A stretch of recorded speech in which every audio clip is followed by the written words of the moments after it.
We're warning people about very serious things that are happening in the world. We have the Anglo-American establishment based in England and the United States that has enslaved our people. And they are using our wealth, our military, our name to carry out this globalist empire, this unipolar world, instead of having a multipolar world. And in the PNAC documents, Dick Cheney, the Vice President and others called for a new world order or a global government controlled by the United States and England, but at the expense of the American people. This is an engineered implosion, and now out of it, the Anglo-American establishment based in London, D.C., and New York has announced what we said years ago they would announce. They need a global consortium run by central banks worldwide who then set the price of currencies, or a global currency worldwide, giving them total control. So they engineer the crisis. They create the problem, regardless of whether it was on purpose or not. We know it was. But regardless, they create the crisis, and then they come in and offer the solution, which is giving them unlimited capital, unlimited control, unlimited power over world markets to now create a tripolar, a global currency regulated and controlled by them.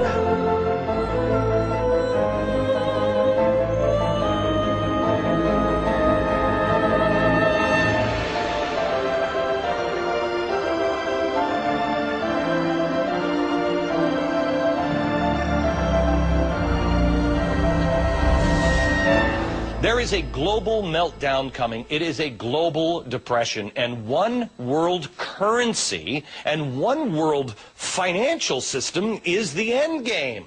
China said last week they want one global currency. France said yesterday or the day before that they want one world order, a new world order, at the end of this event. Good evening, everybody. President Obama and British Prime Minister Gordon today calling for a new world order to tackle our global economic crisis. President Obama said globalization can be an enormous force for good.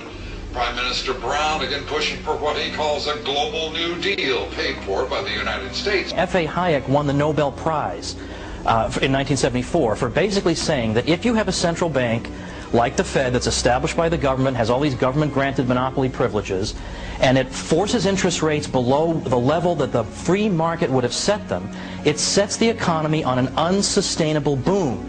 It sets investors out on investment trajectories that cannot be completed. There aren't enough resources to complete them. And so he predicted that there would be inevitably a bust, and a lot of these economists predicted that, of course, the bust would then be blamed on capitalism, as if it's the free market's fault that the government's crummy central bank forces interest rates below where the market would have set them. If we let the market set interest rates, you don't have these crazy asset bubbles. Meanwhile, we've had the Federal Reserve both in the 20s and today inflating these crazy bubbles, and now we've had probably the biggest asset bubble in world history, and they're all claiming they have no idea what caused it. I mean, talk about blockheads. Prashant, I expect to see social unrest, civil unrest in the United States a couple of years from now. Yes, it's changing the entire situation in the United States. The United States is the largest debtor nation in the history of the world. There is a dramatic sea change taking place. The world's center is moving from the west to the east, to Asia, and many people have not figured this out yet, especially people in the United States. No, you're going to see a lot of turmoil in the United States in the next 3, 4, 5 years. Putting food on the table is going to be more important than putting gifts under the Christmas tree. We're going to go into the worst depression since worse than the Great Depression. Wow. Federal Reserve is no more federal than Federal Express, but yet it has the power to determine the direction of use of money in our economy. If we could take that power back and put the Federal Reserve under Treasury, we start to be in a position of being able to control monetary policy on behalf of the United States people. Here's where we were in September last year. But then the Treasury decided we need to start printing more money. This hockey stick should take your breath away. This is devaluing our money. We have pumped all of this money in and devalued our money. How is it not going to be worthless? This has never, ever been done by anybody ever before. Who owns the Federal Reserve? It's secret, and we can't find out what's happening. But the Congress created it, and it's authorized in the Constitution. The government borrows money from a private corporation using the name federal that prints United States on it, and then it pays back to the Fed, which is owned by private banks. We don't know who all those private banks are. The money that the government is paying back to the private bankers is the money that comes from you and me. I think it begins with our own central bank, the Federal Reserve, which 4 years ago created excess liquidity, created excess money. That created global excess liquidity, started a commodities boom, and really destructively spilled over into the housing market, where everyone figured, why not let lending standards come down? Because after all, housing prices always go up, don't they? So that started it. This is America. How many of you people want to pay for your neighbor's mortgage that has an extra bathroom and can't pay their bills? Raise their hand. How about we all? President Obama, are you listening? The year is 2014. Many Americans are feeling disenfranchised. People are isolated from their political leaders. They've been betrayed over and over and over again. Internet connects like-minded people, and the Bubba effect, a rise in individual militias.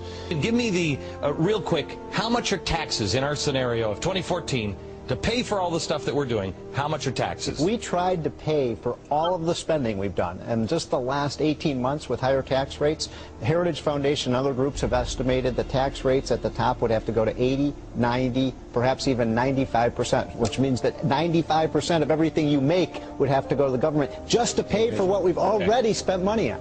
Gerald, what happens to the people when you start taxing?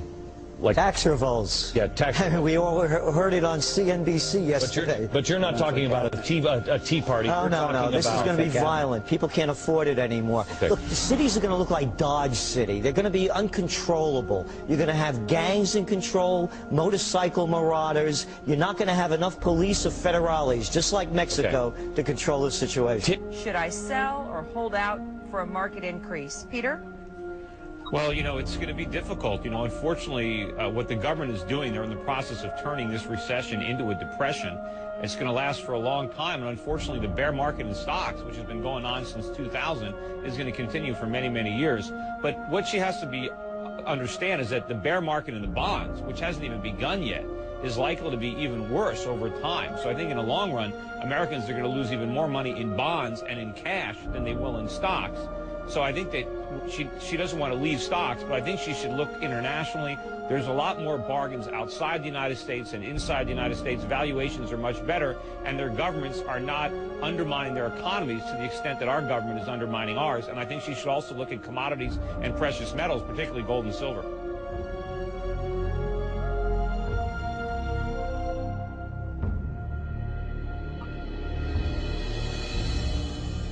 Tea Party protests are erupting across the country. Angry taxpayers, or at least some of them, are taking to the streets in the spirit of the Boston Tea Party. People are protesting President Obama's massive $787 billion stimulus bill, his $3.55 trillion budget, and the federal government that has been ballooning by the day since the president took office.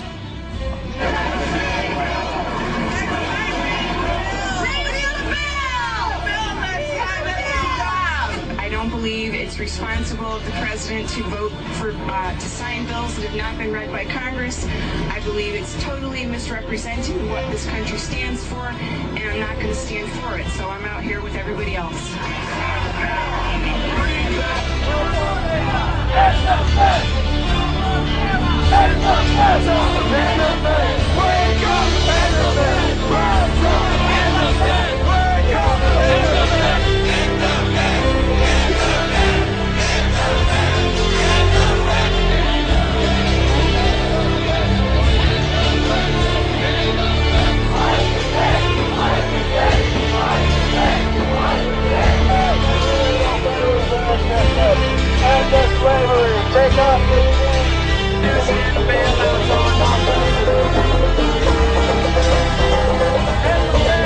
We got news for you, criminals.